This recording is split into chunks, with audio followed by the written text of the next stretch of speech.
Today we have the 2022 Tesla Model Y. This vehicle has done just under 22,000 miles. It has an automatic transmission and a fully electric motor.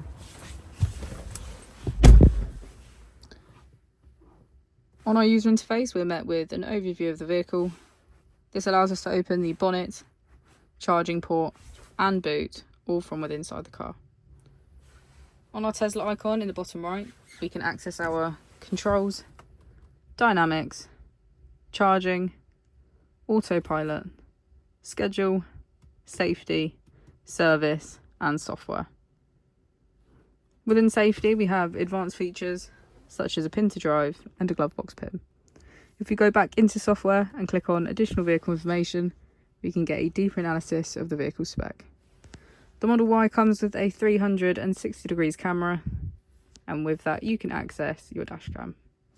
If we press here, we can access our climate control with heated seats on either side, a heated screen and heated steering wheel. As we go into the back of the vehicle, we can see that it has a full leather black interior and get a good view of our panoramic roof.